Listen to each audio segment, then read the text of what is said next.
तो कहानी की शुरुआत होती है प्रहलाद के पिता, एक बहुत ही शक्तिशाली असुर राजा हिरण्यकशिपु से। हिरण्यकशिपु के दिल में ना सिर्फ और सिर्फ बदले की आग थी, क्योंकि भगवान विष्णु ने उसके भाई को मारा था। वो सिर्फ बदला नहीं लेना चाहता था, वो ब्रह्मांड का सबसे ताकतवर राजा बनना चाहता था। तो उसने क्या किया? उसने ब्रह्मा जी को खुश करने के लिए बहुत कठोर तपस्या की, और उसने सीधे सीधे अमरता नहीं मांगी, बल्कि अमरता का एक ऐसा जाल बुना जिसे तोड़ना नामुमकिन सा लगे। उसे ऐसे ऐसे वरदान मिले जो उसे लगभग अजेय बना देते थे। अब जरा सोचिए, इतनी सारी शर्तों के साथ जब हर रास्ता बंद लगे तो ऐसे दुश्मन को कोई कैसे हरा सकता है? यहीं से कहानी में असली रोमांच शुरू होता है। और अब आते हैं हमारी कहानी के हीरो प्रहलाद पर, जो अपने पिता से बिल्कुल अलग थे।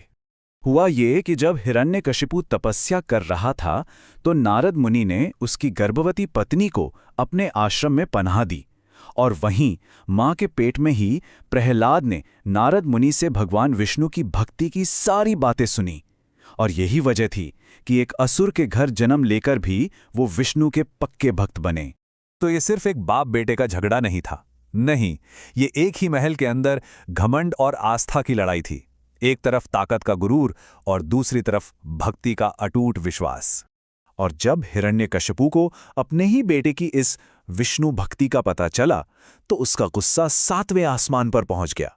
उसने प्रहलाद के विश्वास को तोड़ने के लिए हर मुमकिन कोशिश की। आप अंदाजा लगाइए, हिरण्यकशिपु ने अपने ही बेटों को मारने की क्या क्या कोशिशें नहीं की।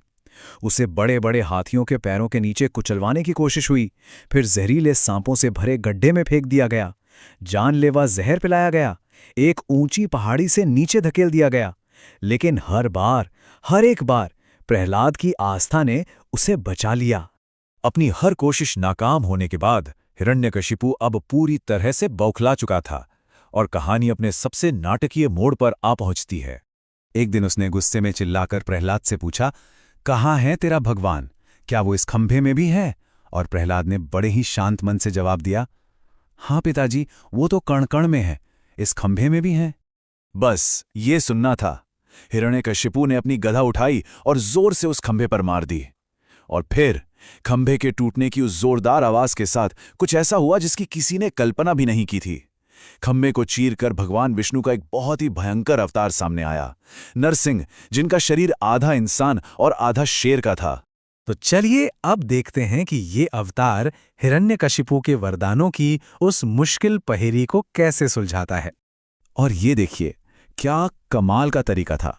हर एक शर्त का जवाब दिया गया, न इंसान न जानवर, तो भगवान आधे इंसान और आधे शेर के रूप में आ गए।